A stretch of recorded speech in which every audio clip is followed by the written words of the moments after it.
जय माता दी सभी भक्तों को। क्या आप जानते हैं अष्टमी की पूजा का महत्व और सही विधि? आज मैं आपको बताने वाली हूँ अष्टमी की कुछ खास बातें। नवरात्रि की अष्टमी का दिन क्यों होता है इतना खास, और इस दिन पूजा में किन किन बातों का ध्यान रखना चाहिए। नवरात्रि का सबसे पावन दिन अष्टमी पूजा। इस दिन माँ दुर्गा को प्रसन्न करने के लिए क्या करें क्या ना करें। अष्टमी के दिन पूजा का महत्व हजारों सालों से बताया गया है। आज मैं आपको बताऊंगी कि अष्टमी किस तरह से मनानी चाहिए और अष्टमी क्यों मनाई जाती है। ये सवाल जो है वो बहुत टाइम से काफ़ी लोगों के मन में होगा कि अष्टमी मनाई क्यों जाती है। तो आज मैं आपको बहुत ही सरल तरीके से बताऊंगी कि अष्टमी मनाते क्यों है और इसके पीछे का क्या कारण है, और अष्टमी में क्या करें क्या ना करें।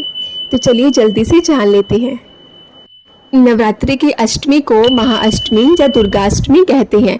इस दिन माता के 8वें रूप महागौरी की पूजा की जाती है। आइए जानते हैं दुर्गाष्टमी का विशेष महत्व क्यों है। उससे पहले माता के भक्त चैनल को लाइक और सब्सक्राइब जरूर कर दें। परम दयालु माँ महागौरी कठिन तपस्या से विश्व विख्यात हुई।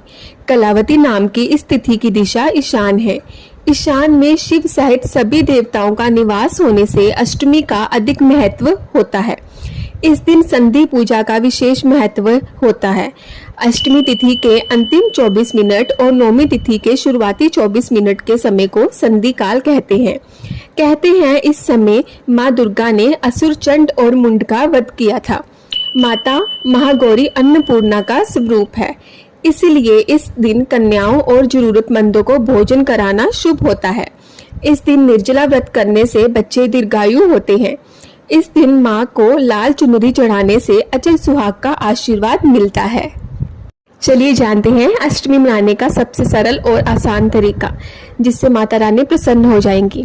नवरात्रि को अष्टमी का दिन माँ दुर्गा को प्रसन्न करने के लिए सबसे खास माना जाता है। इस दिन सबसे पहले घर की सफाई करें और माँ दुर्गा की प्रतिमा या तस्वीर को लाल चुनरी और फूलों से सजाएं। फिर गंगा जल से शुद्धिकरण कर दीपक जलाएं और माँ दुर्गा को लाल फूल, हलवा पूरी और चने का भोग लगाएं। अगर संभव हो तो कन्याएं का पूजन करें, यानी छोटी बच्चियों को भोजन कराएं और उन्हें कुछ उपहार में अवश्य दें।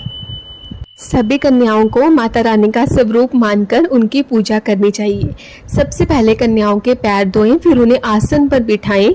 इसके बाद कलावा यानी कि मोली बांधें, माथे पर लाल कुमकुम लगाएं। इसके बाद पूड़ी, चने, नारियल और हलवे का भोग लगाएं। फिर पैर छूकर कन्याओं का आशीर्वाद लीजिए। इस तरह से आप कन्या पूजन कर सकते हैं और माता रानी की अपार कृपा प्राप्त कर सकते हैं। आज की वीडियो में मैंने आपको बताया कि अष्टमी क्यों मनाई जाती है और अष्टमी में कन्या पूजन